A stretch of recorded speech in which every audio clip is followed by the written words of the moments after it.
असं म्हणतात, कार्तिक महिन्याच्या चंद्रप्रकाशात जर भक्तीचा दिवा पेटवला तर काळोखातली प्रत्येक इच्छा तेजोमय होते. कारण त्या दिवशी गणपती स्वतः येतो आपल्या भक्ताच्या मनातील इच्छा ऐकायला. ही कथा सुरू करण्यापूर्वी एक छोटीशी विनंती करतो. कृपया हा सुंदर व्हिडिओ बनवण्यासाठी खूप अशी मेहनत लागते, म्हणून कृपया याला लाईक नक्की करा. तर ही कथा सुरू होते एका लहानशा गावात. देवगाव नावाचं शांत पण श्रद्धेने झळकणार गाव. ते गाव कार्तिक महिन्यात वेगळंच दिसायचं, कारण त्यावेळी तिथल्या प्रत्येक घरात तुळशीचं लग्न, गंगेचं पूजन आणि गणपतीच्या व्रतांचं विशेष वातावरण भरलेलं असायचं. त्या गावात राहत होता गोविंद, एक साधा गरीब पण श्रद्धेने श्रीमंत माणूस. दररोज सकाळी तो देवळात जाऊन गणपती समोर हात जोडायचा. त्याच्या जीवनात दुःख फार होतं, पण तरी तो म्हणायचा, जोपर्यंत माझा गणपती आहे तोपर्यंत मी रिकामा नाही. गोविंदाचं घर साधं पण स्वच्छ. त्याची बायको सावित्री नम्र, भक्त आणि कष्टाळू. पण या दोघांचं सर्वात मोठं दुःख म्हणजे त्यांना अपत्य नव्हतं. वर्षा एका रात्री गोविंद मंदिरात बसला होता. समोर गणपतीचा दिवा मंद झुळझुळत होता. त्याच्या डोळ्यांतून पाणी वाहत होतं आणि तो म्हणाला, बाप्पा, माझी इच्छा मोठी नाही, फक्त एक मूल दे जे तुझं नाव घेईल. त्या क्षणी मंदिरात थोडं विजेच्या झोतासारखं प्रकाशमान झालं. गोविंद थोडा घाबरला, पण त्याला एक मंद आवाज ऐकू आला, भक्त गोविंद, कार्तिक महिन्याच्या संकष्टीला उपवास ठेव, श्रद्धेने व्रत कर, मी स्वतः तुझ्या घरात येईन. तो आवाज गायब झाला, पण गोविंदाच्या मनात एक नवा प्रकाश पेटला होता. तो धावत घरी गेला, सावित्रीला सगळं सांगितलं.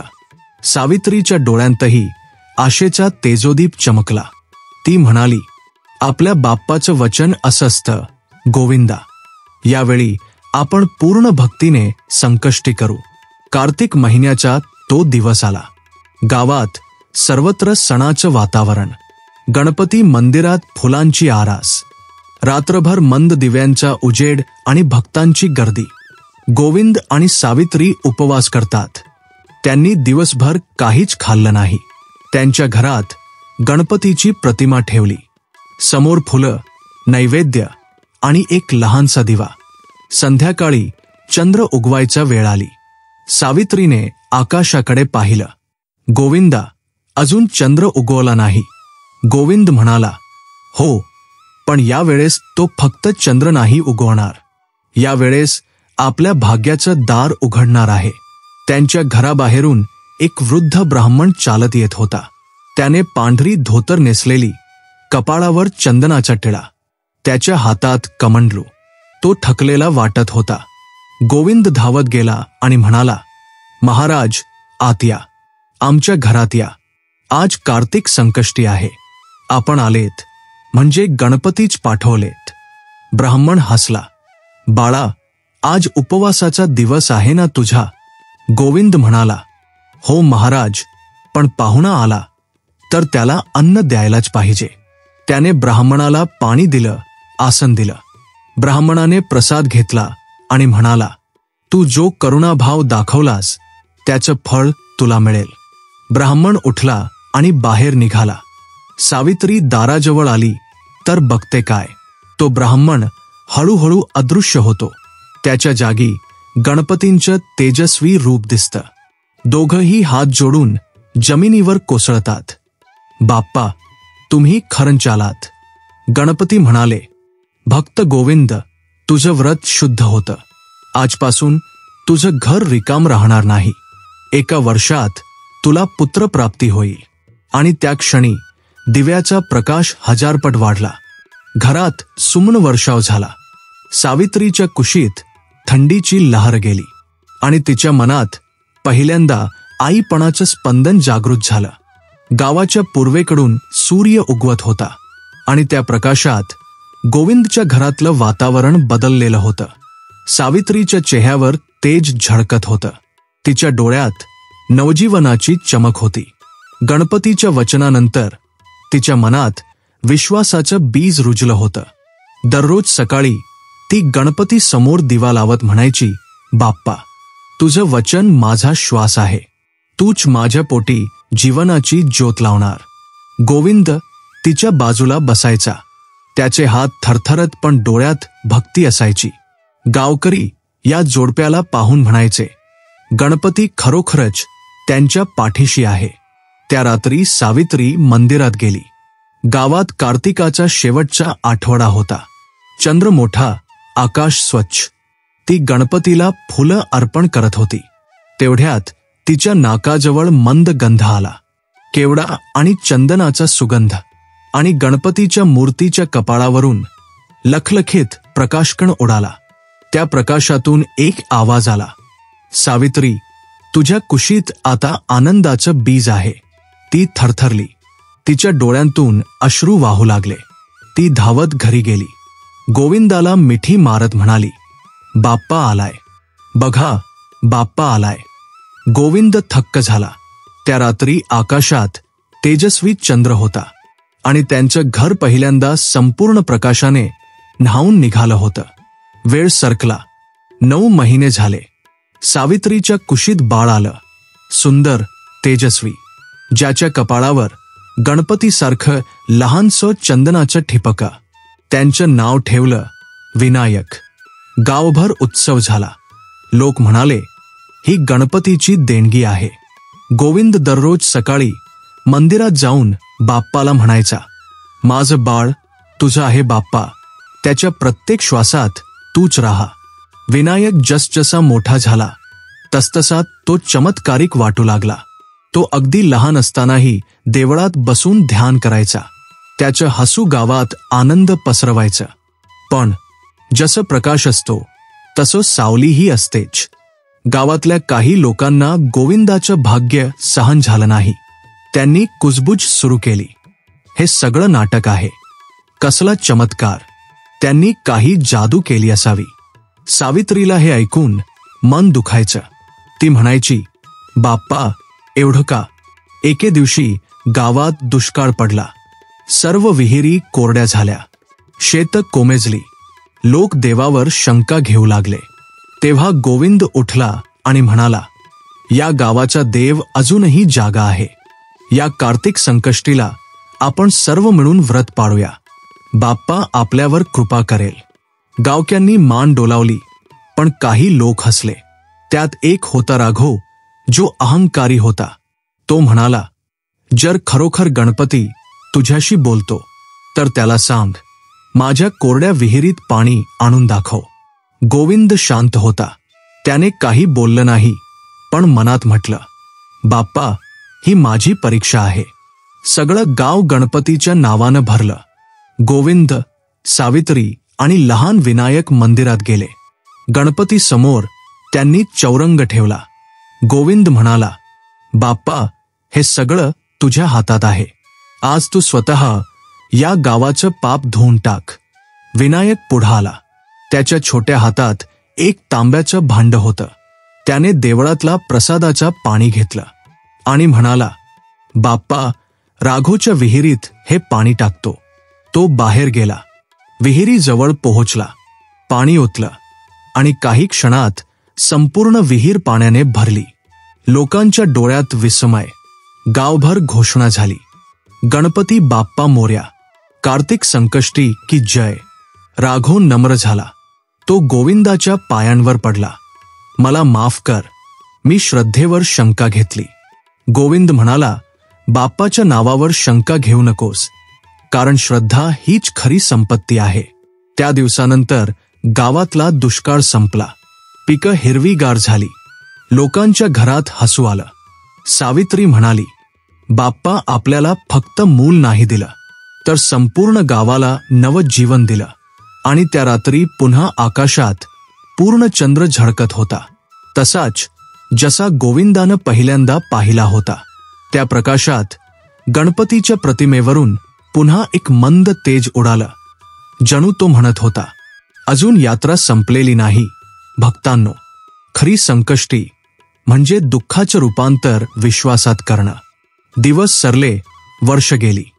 गावातल्या प्रत्येक पहाटे गणपतीचं नाव घुमायचं. गणपती बाप्पा मोरया. विनायक आता तरुण झाला होता. त्याच्या कपाळावर तेज, डोळ्यात करुणा आणि ओठांवर सदैव स्मित. त्याला पाहून लोक म्हणायचे, हा मुलगा म्हणजे जणू गणपतीचं अवतार आहे. तो रोज सकाळी उठून देवळात जाई. देवळात तो फुलं चढवून बसायचा, डोळे मिटून ध्यान करायचा आणि काही वेळानं हसून म्हणायचा, बाप्पा, तुझ्याशी बोललो आज पुन्हा. लोकांना वाटायचं तो ध्यान करतो, पण खरं म्हणजे तो गणपतीशी थेट संवाद साधत असे. एका दिवशी संध्याकाळी विनायक गावाबाहेरच्या डोंगरावर बसला होता. त्याच्या समोर सूर्य मावळत होता. आकाश लाल केशरी झालं होतं. तो म्हणाला, बाप्पा, तू म्हणालास ना की प्रत्येक संकष्टी इच्छा पूर्ण करते. मग मला सांग, खरी इच्छा कोणती? तेवढ्यात त्याच्या समोरून मंद झुळूक आली आणि त्या झुळुकीत गणपती प्रकट झाले, तेजस्वी पण कोमल. विनायकने नम्र होऊन नमस्कार केला. गणपती हसले आणि म्हणाले, बाळा, प्रत्येक मनुष्य धन, मान, सुख याची इच्छा करतो, पण खरी संकष्टी म्हणजे इच्छेला शुद्ध करणं. जेव्हा इच्छा फक्त स्वतःसाठी नसते तर इतरांचं भलं करण्यासाठी असते, तेव्हा मी ती पूर्ण करतो. विनायक म्हणाला, मग मला अशी इच्छा दे बाप्पा, जी माझ्यासह सगळ्यांना लाभेल. गणपती म्हणाले, तुझं हृदय निर्मळ आहे विनायक, म्हणून तुला मी समृद्धीचं रहस्य देतो. ज्याने श्रद्धेने कार्तिक संकष्टीचं व्रत केलं आणि इतरांच्या भल्यासाठी प्रार्थना केली, त्याच्याकडे धन आणि समाधान दोन्ही येईल. हे म्हणताच गणपती अदृश्य झाले, पण हवेत चंदनाचा सुगंध आणि घंटांचा आवाज राहिला. दुसऱ्या दिवशी गावात उत्सव होता. गावक्यांना एक समस्या आली. मंदिर दुरुस्तीला निधी नव्हता. गोविंद वृद्ध झालेला होता. सावित्रीही मंद आवाजात म्हणाली, आपलं काय, आपण गरीब, पण गणपतीचं घर थोडंही तुटलेलं दिसू नये. विनायक शांत बसला, ध्यानात गेला. रात्री त्याला स्वप्न पडलं. त्यात गणपती म्हणाले, मंदिराच्या मागे असलेल्या जुन्या वडाच्या मुळाशी पहाटे माती उकर. सकाळी विनायक तिकडे गेला. माती उकरली आणि तिथे त्याला एक पितळी घड्याळासारखी पेटी सापडली. पेटीत सोन्याच्या नाण्या आणि गणेश मूर्ती होती. तो ती मूर्ती मंदिरात आणून ठेवला. लोकांच्या डोळ्यात आश्चर्य आणि भक्ती दाटून आली. विनायक म्हणाला, हे धन गणपतीचं आहे. याचा वापर देवाचं घर बांधण्यासाठी आणि गरिबांना मदत करण्यासाठी होईल. गावक्यांनी हर्षोल्हास केला. मंदिर पुन्हा नवं बनलं. मोठं, सुंदर, सुवर्ण कलशासह. त्या वर्षीची कार्तिक संकष्टी वेगळीच होती. संपूर्ण गावाने उपवास केला. रात्रभर दीपमाळा उजळल्या. विनायकने भक्तांना सांगितलं, गणपती फक्त इच्छा पूर्ण करत नाही, तो इच्छा योग्य दिशेला वळवतो. म्हणून आज आपण सर्वांनी वचन द्यायचं, आपल्या मिळकतीतून काही अंश इतरांच्या भल्यासाठी द्यायचा. लोकांनी तशी प्रतिज्ञा घेतली. त्या दिवसानंतर देवगाव हे गाव बदललं. तिथे कोणी भुकेला राहिला नाही, कोणी दुःखात एकटं नव्हतं. सर्वत्र आनंद, प्रेम आणि गणपतीचा प्रसाद. एक रात्री विनायक मंदिरात एकटाच बसला होता. चंद्र आकाशात उजळलेला, मंदिरात शांतता. तो म्हणाला, बाप्पा, तू मला इतकं दिलंस, पण अजून एक इच्छा आहे. गणपतीचा मंद आवाज आला, काय हवंय तुला बाळा? मला हवंय की ज्या ज्या मनुष्यानं कार्तिक संकष्टीचं व्रत श्रद्धेने पाळलं, त्याच्या प्रत्येक अपूर्ण इच्छेला तू स्पर्श कर. गणपती हसले, तुझं वचन मी ब्रह्मवचन करतो. म्हणून पुढे ज्या भक्ताने हे व्रत पाळलं, त्याच्या घरात समृद्धी, शांती आणि धनप्राप्ती नक्की होईल. तेवढ्यात मंदिरातील दिवा आपोआप तेजस्वी झाला. गावक्यांनी पाहिलं, विनायक ध्यानात बसलेला आणि गणपतीच्या मूर्तीभोवती तेजोवलय पसरलेलं. लोक नमस्कार करून म्हणाले, हा मुलगा नाही, हा गणपतीचा दूत आहे. काही दिवसांनी गोविंद आजारी पडला. विनायक त्याच्या जवळ बसला. गोविंद म्हणाला, बाळा, तुझ्या रूपानं गणपती आमच्यावर कृपा केली, पण लक्षात ठेव, श्रद्धा कधीही सोडू नको. कारण धन आणि सुख तेवढं टिकतं जेव्हा मन भक्तीने ओलं असतं. विनायकच्या डोळ्यात अश्रू आले. त्याने वडिलांच्या पायांवर मस्तक ठेवलं. तेवढ्यात मंद वारा वाहिला आणि घरात घंटा वाजली. गोविंद हसत हसत शांत झाला, जणू गणपतीच्या कुशीत गेला होता. त्या रात्री गावात मोठा आरती सोहळा झाला. विनायकने गणपतीला म्हटलं, बाप्पा, आज मी तुला एक गोष्ट शिकली. खरी इच्छा ही केवळ धनाची नसते, ती भक्तीची असते. गणपतीचा तेजोदीप उजळला आणि आकाशात पूर्ण चंद्र झळकला. सगळं गाव त्या प्रकाशात न्हालं. वेळ पुढे सरकत गेला. गोविंदाच्या निधनानंतर विनायकचं जीवन अधिक आध्यात्मिक झालं. तो केवळ गावाचा नव्हता, तर अनेकांच्या श्रद्धेचा दीप बनला होता. लोक दूरदूरून येत आणि म्हणत, देवगावात गणपतीचा दूत राहतो. विनायक मात्र नेहमी म्हणायचा, मी कोणी संत नाही, मी फक्त बाप्पाचा सेवक आहे. त्या दिवशी पुन्हा कार्तिक संकष्टी होती. संपूर्ण गावात दिव्यांचा सागर. लोक उपवास करत होते. विनायक मंदिरात बसून ध्यान करत होता. त्याच्या डोळ्यांसमोर गणपतीची मूर्ती. पार्श्वभूमीवर मंत्रोच्चार, ग गणपते नमः. त्याच्या मनात एक विचार आला, बाप्पा, तू म्हणालास धनप्राप्ती आणि इच्छा पूर्णता हे भक्तीचं फळ आहे, पण भक्तीचं मोजमाप कसं करायचं? त्या क्षणी मंदिरातला दिवा हलला आणि गणपतीचं तेजोलय त्याच्या समोर प्रकट झालं. गणपतीचं रूप तेजस्वी परंतु करुणेने ओथंबलेलं. विनायक, बाप्पा, भक्तीची खरी ओळख काय? गणपती, बाळा, भक्ती म्हणजे अंधविश्वास नव्हे, ती म्हणजे विश्वासातला प्रकाश. ज्याने आपल्या स्वार्थाला बाजूला ठेवलं आणि इतरांच्या आनंदात आपला आनंद शोधला, तोच माझा खरा भक्त. विनायक, मग कार्तिक संकष्टीला काय विशेष? गणपती, कार्तिक हा देवांचा प्रिय महिना आहे. या दिवशी चंद्र आणि गणपती दोघं एकत्र शुभत्व देतात. जो भक्त या दिवशी उपवास करून चंद्रदर्शन करतो, त्याच्या जीवनात समृद्धीचा प्रकाश जागतो. विनायक, पण बाप्पा, समृद्धी फक्त सोन्या चांदीत नसते ना? गणपती, हो बाळा, खरी समृद्धी म्हणजे संतोष. पण जो भक्त श्रद्धेने माझं व्रत करतो, त्याचं घर मी कधी रिकामं ठेवत नाही. विनायकच्या डोळ्यात अश्रू आले. तो म्हणाला, मग बाप्पा, आज मला वरदान दे. ज्या प्रत्येकाने या कार्तिक संकष्टीचं व्रत श्रद्धेने केलं, त्याच्या घरात धन, समाधान आणि प्रेमाचं वास्तव्य होऊ दे. गणपतीने हसत हात उचलला आणि त्यांच्या हस्तातून सुवर्ण प्रकाश निघाला. तो संपूर्ण गावभर पसरला. त्या क्षणी गावात विलक्षण दृश्य दिसलं. कोरडी झाडं फुलांनी भरली. ज्यांच्या घरात अन्न नव्हतं तिथं सुवास आला. एका विधवेच्या ओट्यावर धान्याचा ढीग दिसला. एका गरीबाच्या हातात सोन्याची अंगठी चमकली. एका आजारी बाळाचं तापमान अचानक उतरलं. लोक थक्क झाले. ते सर्व मंदिराकडे धावले आणि ओरडले, विनायक बाबा की जय, गणपती बाप्पा मोर्या. विनायक शांत बसला. त्याच्या ओठांवर स्मित होतं. तो म्हणाला, हा माझा नव्हे, बाप्पाचा चमत्कार आहे. गणपतीचा प्रकाश हळूहळू मंद झाला, पण त्याचं तेज गावक्यांच्या मनात राहिलं. त्या रात्री आरतीनंतर विनायकने लोकांना एकत्र बोलावलं. बंधूंनो, गणपतीनं आपल्यावर कृपा केली आहे, पण ही कृपा फक्त संपत्तीपर्यंत मर्यादित ठेवू नका. ज्या धनातून दुसऱ्याचं भलं होतं, तेच खऱ्या अर्थानं लक्ष्मी बनतं. एका वृद्ध स्त्रीने विचारलं, बाबा, आमच्याकडे थोडं मिळालं, ते कसं जपायचं?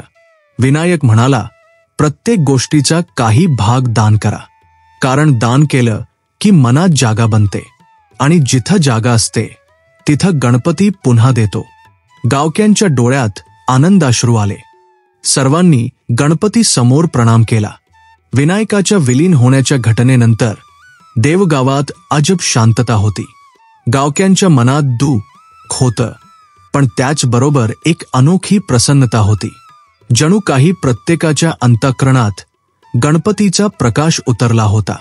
त्या दिवशी गावातील वृद्ध पुजारी म्हणाले, बाळ विनायक गेला नाही, तो गणपतीच्या रूपात आपल्यातच आहे. सकाळचा नवा उश काल. पुढच्या दिवशी मंदिराच्या सभोवताली लोक जमले. प्रत्येकाच्या चेहऱ्यावर तेज होतं. त्यांनी निर्णय घेतला, विनायकाने जसं केलं तसं आपणही दर कार्तिक संकष्टीला करूया. तेव्हाच मंदिराच्या गर्भगृहातली मूर्ती हलक्या प्रकाशात उजळली आणि तिथं एका पानावर काही शब्द चमकले. भक्तीचे 5 गूढ नियम. लोक थक्क झाले. जणू गणपतीने स्वतः हे शब्द लिहिले होते. गणपती म्हणाले होते, जो भक्त माझं नाव पूर्ण श्रद्धेने घेतो त्याचं नशीब मी स्वतः लिहितो. श्रद्धा म्हणजे फक्त देवाला विनंती नाही, ती म्हणजे आपल्या आतला विश्वास जागवणं. एका विधवा स्त्रीने हा नियम अंगीकारला. ती रोज सकाळी म्हणायची, बाप्पा माझं हात रिकामं नाही, तो तुझ्या नामानं भरलेला आहे. काही दिवसांतच तिच्या हाताने बनवलेल्या मातीच्या गणपती मूर्तींची विक्री शहरात झाली आणि तिला घर, सन्मान आणि आनंद मिळाला. तोच पहिला नियम लोकांच्या जीवनात उतरला. श्रद्धा ठेवा, कारण तीच पहिली पूजा आहे. गणपती म्हणाले, ज्याने आपल्या मिळकतीतून एक कण इतरांसाठी दिला तो कधी रिकामा राहत नाही. एका शेतकऱ्याने संकष्टीच्या दिवशी आपल्या धान्यातला काही भाग देवळात दान दिला. काही दिवसांतच त्याचं शेत तिप्पट उत्पन्न देऊ लागलं. त्याने गावातल्या गरिबांसाठी विनायक अन्नछत्र सुरू केलं. तेव्हापासून त्या गावात कुणी उपाशी राहिलं नाही.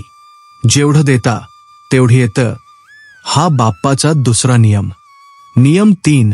क्षमा म्हणजे मुक्ती. मनात जर द्वेष असेल तर भक्ती फुलत नाही. एक व्यापारी ज्याने वर्षानुवर्षे आपल्या भावावर राग धरला होता, त्याने संकष्टीच्या रात्री भावाला क्षमा केली. त्या रात्री त्याच्या स्वप्नात गणपती आले आणि म्हणाले, ज्या मनात क्षमा आहे तिथं मी कायमचा राहतो.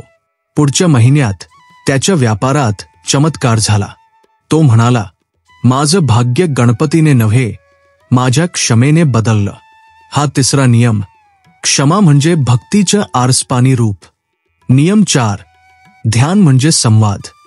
तरुण होता जो रोज बाप्पाला विचारायचा, बाप्पा तू माझं ऐकतोस का? एका संकष्टीला तो मंदिरात बसून दीर्घ ध्यानात गेला. त्याच्या मनात शांतता आली आणि अचानक आतून आवाज आला, बाळा मी कधीच दूर नाही, तू गप्प राहिलास तेव्हाच मी बोलतो. त्या क्षणानंतर त्याने प्रत्येक काम आधी शांत मनाने ठरवायचं ठरवलं आणि त्याचं आयुष्य एकदम स्थिर झालं. ध्यान म्हणजे देवाशी झालेला थेट संवाद. हा चौथा नियम. नियम 5. भक्ती म्हणजे कर्मातला प्रकाश. गणपतीने विनायकाला सांगितलेलं शेवटचं वचन हेच होतं, फक्त पूजा करून नको बसू. माझं नाव कर्मात आण. जो आपलं कर्तव्य भक्तीने करतो त्याचं आयुष्य माझ्या कृपेने उजळतं. एक तरुण कारागीर रोज प्रार्थना करायचा, पण त्याचं काम चालत नव्हतं. एका दिवशी त्याने विचार केला, मी बाप्पाला फुलं अर्पण करतो पण माझ्या कामात प्रेम नाही. त्याने आपलं काम भक्तीने करायला सुरुवात केली. प्रत्येक मूर्ती प्रेमाने, प्रत्येक दगडात गणपती पाहून. काही दिवसात त्याच्या मूर्तींना मागणी वाढली आणि तो प्रसिद्ध झाला. हा शेवटचा आणि सर्वात गूढ नियम. भक्ती म्हणजे कर्मातला प्रकाश. वर्ष गेली. देवगाव आता सिद्धविनायक नगरी म्हणून प्रसिद्ध झालं. प्रत्येक कार्तिक संकष्टीला हजारो लोक येत. ते सर्व त्या 5 नियमांवर चालायचे. गावात कुणी उपाशी नाही, कुणी रागीट नाही. फक्त आनंद, भक्ती आणि समृद्धीचं राज्य होतं. लोक म्हणायचे, इथं गणपतीचं नव्हे तर विनायकाचं आत्मरूप आहे. आणि जेव्हा पूर्ण चंद्र उगवायचा, लोकांना अजूनही मंदिरातून तोच आवाज ऐकू यायचा, श्रद्धा ठेवा, दान करा, क्षमा धरा, ध्यान करा आणि कर्मात भक्ती आणा. हीच खरी कार्तिक संकष्टी. देवगाव आता भारतभर प्रसिद्ध झालं होतं. सिद्धविनायक नगरी असं नाव लोकांनी ठेवलेलं. प्रत्येक कार्तिक संकष्टीला हजारो लोक गावात यायचे. कोणी धनासाठी, कोणी समाधानासाठी, तर कोणी फक्त बाप्पाचा अनुभव घ्यायला. मंदिराच्या शिखरावर नेहमीच एक सुवर्ण तेज राहायचं आणि लोक म्हणायचे, हे तेज म्हणजे विनायकाचं आत्मरूप आहे. गावात एक वृद्ध स्त्री होती, रमाबाई. तिचं पती गेलं होतं. मुलगा शहरात हरवला होता. ती रोज मंदिरात यायची, हात जोडून म्हणायची, बाप्पा, तू माझा सगळं आहेस. माझं काही नसलं तरी तू आहेस. एका कार्तिक संकष्टीला तिने ठरवलं, आज मी उपवास करेन आणि रात्रभर बाप्पाचं नामस्मरण करेन. रात्र झाली, वारा सुटला, दिवे विझू लागले, पण ती मात्र बसून जप करत राहिली. ग गणपत्ये नमः, ग गणपत्ये नमः. अचानक मंदिरातला घंटानाद जोरात झाला आणि गणपतीचं तेज तिच्या समोर आलं. गणपती, बाई, काय मागतेस? रमाबाई, माझं नशीब हरवलंय बाप्पा, माझं लेकरू हरवलंय. गणपती, तुझी श्रद्धा माझ्यासारखी दृढ आहे. तुझं लेकरू उद्या तुझ्या दारी उभं असेल. दुसऱ्या दिवशी सकाळी गावाच्या रस्त्यावर एक तरुण उभा होता. त्याने हात जोडले आणि म्हणाला, आई, तो तिचा हरवलेला मुलगा होता. तो म्हणाला, आई, मला स्वप्नात बाप्पा दिसले. त्यांनी सांगितलं, देवगावात ये, तुझी आई वाट बघते. रमाबाईचे अश्रू वाहू लागले. गावभर घंटानाद झाला.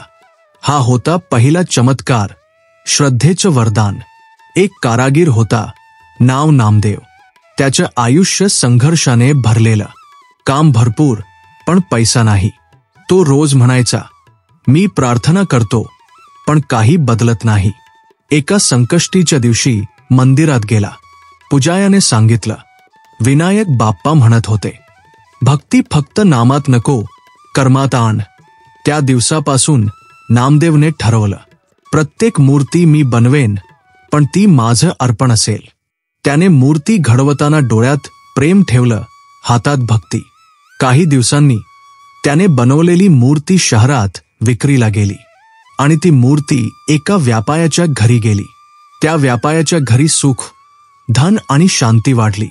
लोक म्हणाले, नामदेवच्या हाताला बाप्पाचा स्पर्श आहे. लवकरच नामदेवला प्रसिद्धी मिळाली, पण त्याने नम्रपणे सांगितलं, हे माझं नाही, हा माझ्या कर्मातला गणपती आहे. गोपाळ नावाचा शेतकरी होता. एका वर्षी दुष्काळ पडलाय, सगळं शेत कोरडं, पण तरीही त्याने मंदिरात एक मूठ धान्य अर्पण केलं. लोक म्हणाले, तू वेडा झालास का? स्वतःकडे काही नाही आणि दान करतोस. तो म्हणाला, बाप्पा उपाशी राहिला तर माझं पोट कसं भरेल? ती संकष्टी संपली. दुसऱ्या दिवशी सकाळी गावात मुसळधार पाऊस सुरू झाला. त्याचं शेत हिरवं झालं, पिकं दुप्पट आली. गोपाळ म्हणाला, देव काही मागितल्यावर देत नाही, पण जेव्हा काही न मागता देतोस तेव्हा 10 पट परत देतो. ललिता ही शिक्षिका होती. ती दररोज कामात गुंतलेली, मनात गोंधळ. एका दिवशी ती मंदिरात गेली आणि म्हणाली, बाप्पा, मला दिशा दाखव. त्या रात्री तिने ध्यान केलं. तिच्या मनात अचानक आवाज आला, जेव्हा मन शांत होतं तेव्हाच दिशा दिसते. दुसऱ्या दिवशी तिने आपला व्यवसाय सोडून गरीब मुलांना शिकवण्याचा निर्णय घेतला.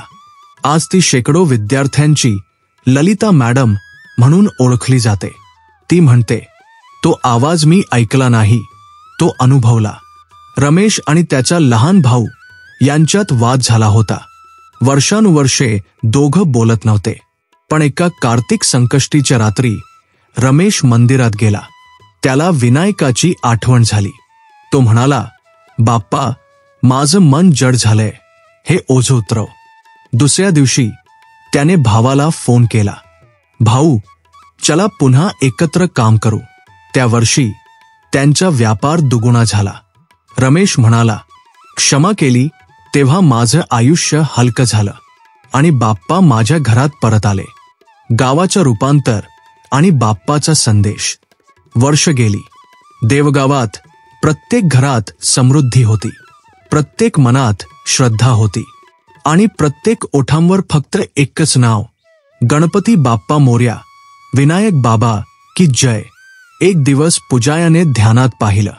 गणपतीच्या मूर्तीच्या कपाळावर हलकं तेज उमटलं आणि आवाज आला, मी कायम इथेच आहे. जे या 5 नियमांवर चालतील त्यांचं आयुष्य माझ्या कृपेने उजळेल. 5 नियम पुन्हा अमर झाले. मंदिरात आता 5 दीप नेहमी लावले जातात. प्रत्येक दीप एका नियमाचं प्रतीक. 1. श्रद्धा म्हणजे सामर्थ्य. 2. दान म्हणजे समृद्धीचा दरवाजा. 3. क्षमा म्हणजे मुक्ती. 4. ध्यान म्हणजे संवाद. 5. कर्म म्हणजे भक्तीचा प्रकाश. काळ पुढे सरकत गेला. देवगावचं तेज अजूनही तसंच आहे, पण आता त्या गावाची कथा फक्त एक पुराण कथा राहिली नाही. ती एक जीवन मार्ग बनली. ज्यांनी एकदा ही कथा ऐकली त्यांनी आयुष्यभर ती मनात ठेवली.